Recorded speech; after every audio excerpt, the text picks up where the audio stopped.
Beloved of God and the Episcopal Diocese of Southern Ohio, greetings.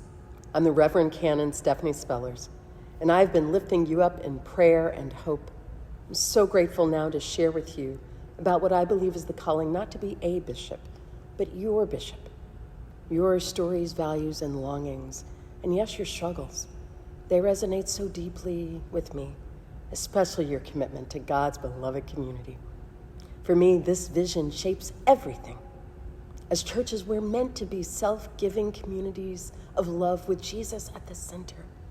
We are meant to learn and practice His way, to honor and celebrate the Spirit in one another, to heal the wounds in us and in the systems around us, and to proclaim the good news of God's grace so that everybody can share in the joy and wholeness that God intends.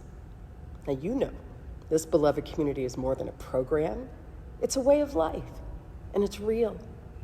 I know that because I saw and tasted it in my grandmama's house. She grew up in Appalachia, and she brought all that grit and grace, open heart and fierce spirit to Frankfort, Kentucky, where she raised 7 children and oversaw dozens of grandchildren, including me. The community of love that she fostered, it never stopped with us. She always kept the door open, like she wanted the neighborhood to just walk right in.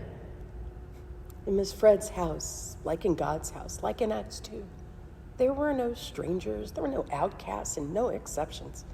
Everybody shared. Everybody got fed. Everybody found healing. And everybody got sent out to share the blessing. I carried Grandmama's wisdom when I headed to college in North Carolina and became the first in my family to graduate. Her voice followed me to Boston, where I studied religion and learned to seek justice for all God's people. And when I stepped into St. Peter's Episcopal Church in 2000, it was like Grandmama's welcome table all over again, only with Jesus at the head. That vision has propelled me through nearly 20 years of ordained ministry, including 11 years rooted in congregations as a priest and pastor. I love how God meets us so powerfully here in bread, wine, and water, worship and friendship. And I know we're tired. I feel how pandemic, finances, politics, crumbling buildings, and decline have worn us down. And I've still witnessed God working in you, Southern Ohio. I've seen you be brave and honest about your wounds and dreams. I know how you've blazed a trail for evangelism, women's ordination, racial justice, lay leadership, radical welcome. And I can't wait to see where God takes you next. As your bishop, I'd work within diocesan leadership, among clergy, and across our churches to foster a culture of transparency, accountability, mutual affection, and discipleship to Jesus.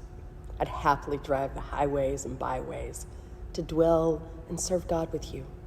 My husband, Albert DeGrasse, a middle school teacher and my hero, tells me he's eager to buy an RV. We'll see about that.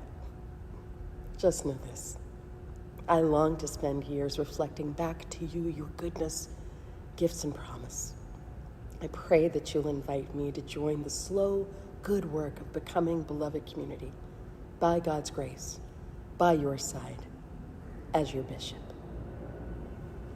God bless you all.